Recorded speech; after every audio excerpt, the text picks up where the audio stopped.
Hi mayam kamay taunari ngasi se shuti numinina na ipuroy ba ngalay taki kay ngalay da kay jenge se mana chaning bata ni ngalaw re ye se mana chaning bata lawrak pa ne ari ai nang chaning bata law tan nang chaning law de nang di nutte cha de otonga ngari kai kara loin amet pa khore pa kari kara bunma mayam tara ba ai na chaning mana ilisa mana lawris na bawul pa chamnga kiluda ai di keji tara kay no dugay ka lawre me na keji ni lawre ba mana chaning mang baw che de manam khrak kan ba che na ne ai di chaning ba wat pa ne ai na bi ilisa se makam te lobi ro mana baw pu loi da mayam jeung chaning da jeung thong ba na ina wa nge humang ji ji ka nge thong doi ba thong a ge cha ro nang pien na chao nang pen na cha ra ge mayam ngasi di baw oi na lei re dum thong a ge dum mo bang oi na dum taw ra ge chao ni ai du ga mai che nga morum je lo rei ba ne ai ne ilisa chaning nge ba ilisa du jam tang nge ilisa du ai di bor la pum me ai du na ne mana si lo rei ba chi ga ne jangang ga ne thung ga to le nga chi ga thong na ba se kari ga thong ne ai se Yongchak pa thong doi mi ngasi se kamen achin ba laure alu laure Yongchak pa nga che thong age a che taw khat pa hore mayam khang che ai ne siga thong ba nuai du ne siga thong in ne ko ko ja ni ko tho ge a chi di taw ba loi re ba ne alu se ngau khat pa hore ba ne siga Yongchak ka kamen chen bi hap chet lage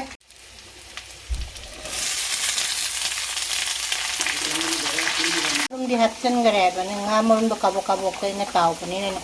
nga chi chap ke lang aja thonga ge nga chi di phadi bom chu lai te phadi bom matam na tamina phadi bom ai puro we lobi rak tare nga ti lai ra ga nga thong bo chi su mun chale marum ai di marum jam pa me mayam chu apam ba jaram ngani ja ai di marum che jam na mun na ngau taw tho ga ne kan than ba ne ba na mamam di ne dum marum do sinjang chogola dum thada ba ne ba du so haw ba ne kan da ba ne a thong bo se lo chalage mahi chu kang chale ba mahi che phak chal le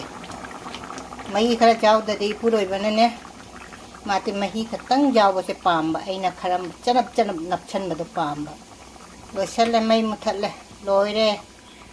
bao thong ba mayam haw ga da man bra ma chu ko di jam phaje ngasi gi mathel se Yongchak Singju ma lai re sigana salad lai re asina bao thong ba mahi ga nga ga ne sigana ina nga marum ga lok tho e asina saugri se mahi ngata ngai gre mana jam dre mathel di sitani yam puna mag re khana ikong no na khoram jeri ngasi di chuti no min na ipuroi bana nga lai re baw na lai re mang na pam ba nga adu nga ngai na siga lok thoe siga mahi lai re saugri thongbam lai re siga na Yongchak Singju lai re de salad lai re aham bacha khom se ichinau mayam dai lakke Yongchak ka jaw ri mi si se nga morum siga aham bacha khom se chinau mayam ge Yongchak Singju si jo hap ke aham bacha khom se chinau mayam ge ai di singana khatang thaki ge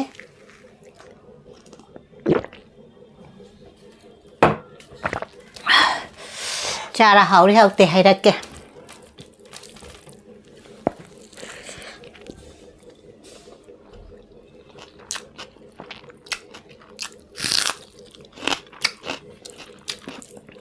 nga thong ne ke do we haw re de no a chi di Yongchak ha pa ga thong mun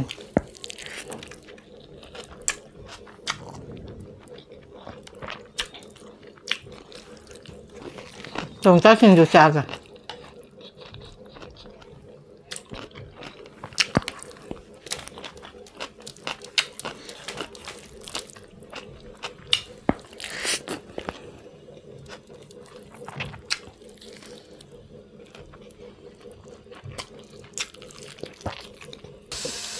saugri में ही से खत्ता किया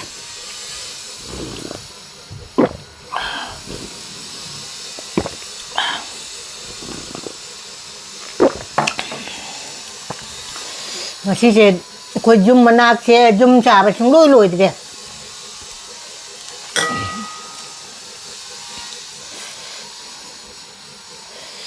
nga thong với dầm hào đấy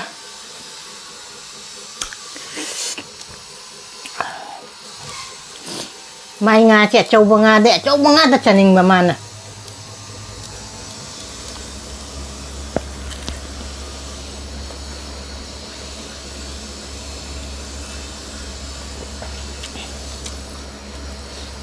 môi hà nó đến nhé khơi cứ buông lên này đi nga trẻ trâu trâu chân mà chạp bạ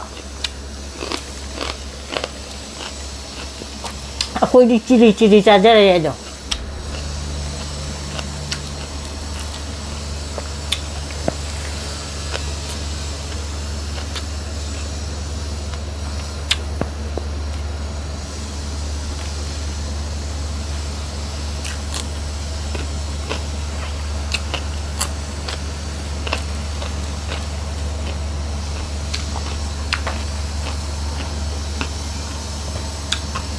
một dum chả bay cái cari halli nó không nhỉ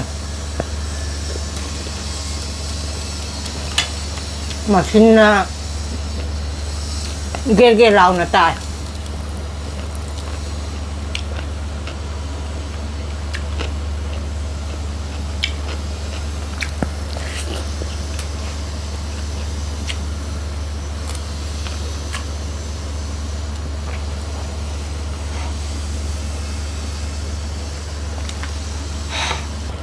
ay nakalam na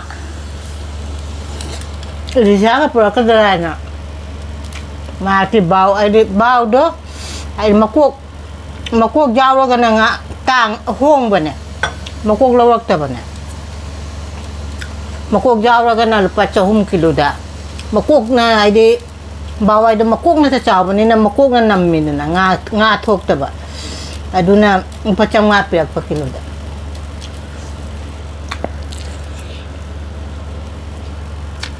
kaya na dyan makugyaw da na pacham nga makugyaw bulaw ra na pachahum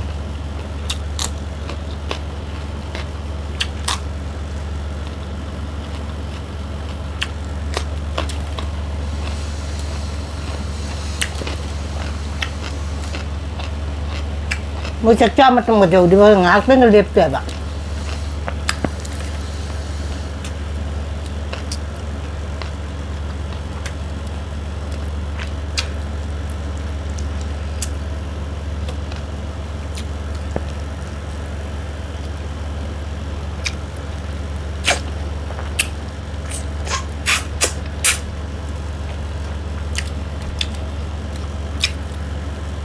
nga sa pura kudai kay puro iba ka kanaram ni ba ay nga iba nang chaning bata pura yan na aduga di hawram me chaki ba hafta do mga cha ba ni ay na chari nga sina jam na cha ba pam da ba ne khara nuti ki dum cha ba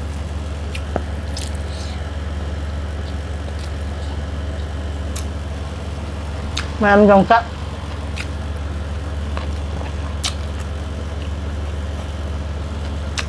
ấy giờ ngã thùng với sử dụng trà hấp thì mình sẽ dùng trà sinh dụng cho tôm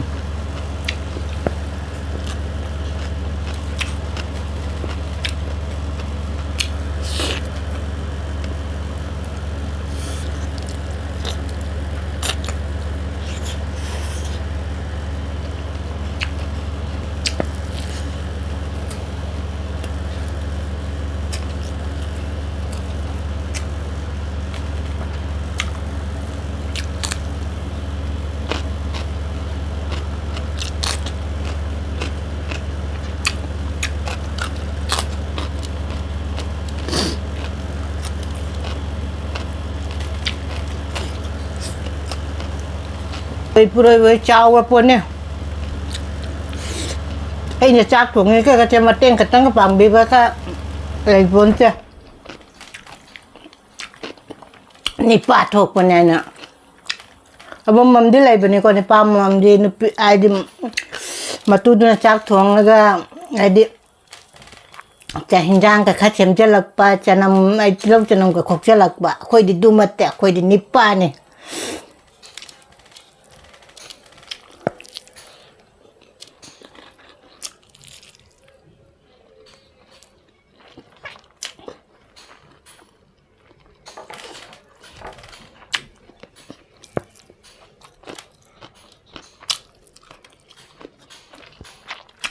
ค่อยนำมือบางกับเต่าได้เชียมวยเล็บไปจะไปทักรวยกันในเต่าได้เชีย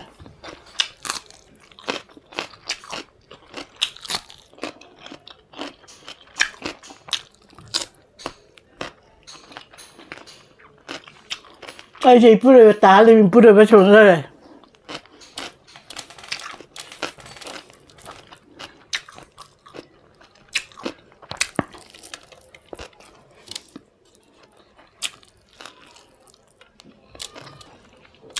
ค่อยดินิปปาเนี่ยพอได้แล้วก็พอเร็ดหลังเต่าเราไอ้นั่นดูนี่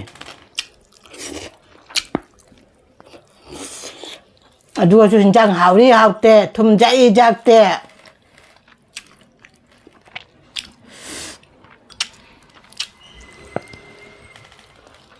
มาบิดด้วยเลยหัวเรนไฮเนี่ยนับพูดเลยว่าจนถุยได้นะอาเชงบอกว่าดีเนี่ยหายเสร็จ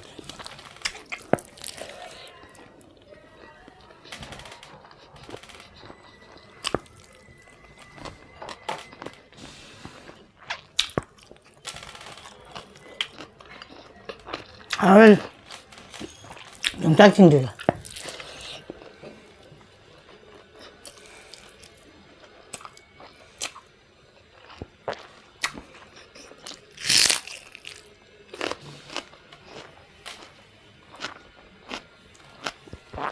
มาโคเลย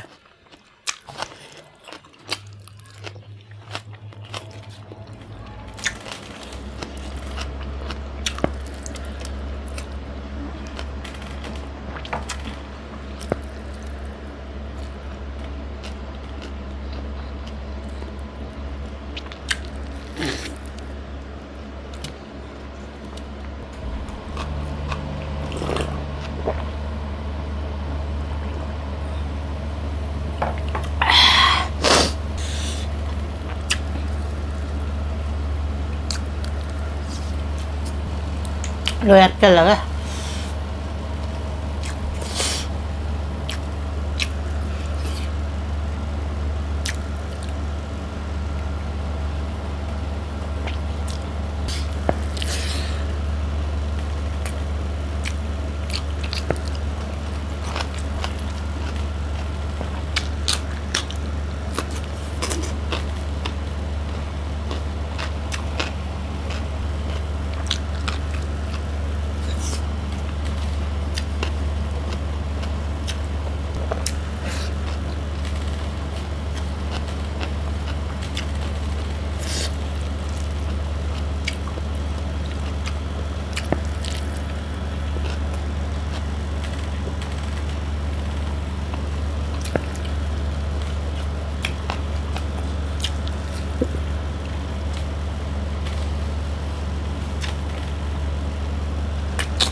Malak tempuh lambak.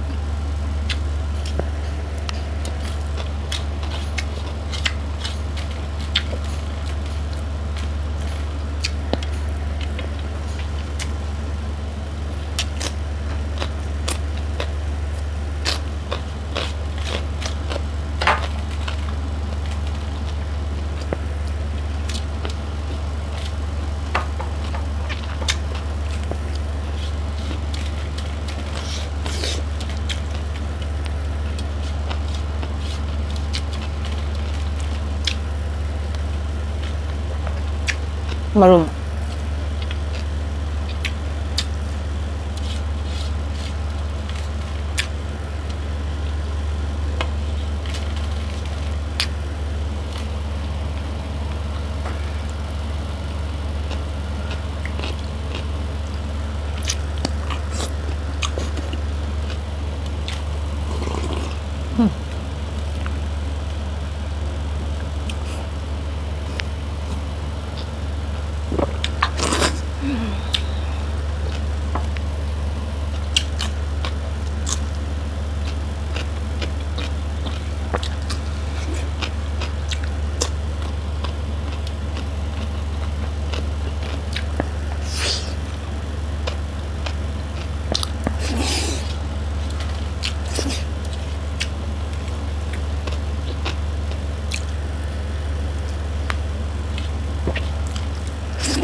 mayam aina tengo nga thongba tengo tu chu chit na le saugri thongba tengo chu chla chu cha gare Singju che tilau che khatang le ho re Yongchak Singju da chak chu chit ani cha re hau chu jam hau re nga chi che ai nei puroi ba da khanara me ba ai nei Elisa cha ninga nang baw lei rei kari ki no ai de hau ju hai ro me Elisa ka kacha ta gare hau ram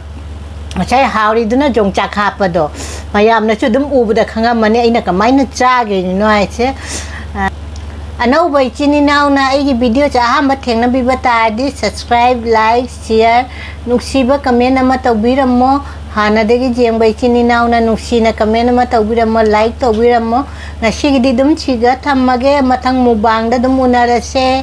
บาย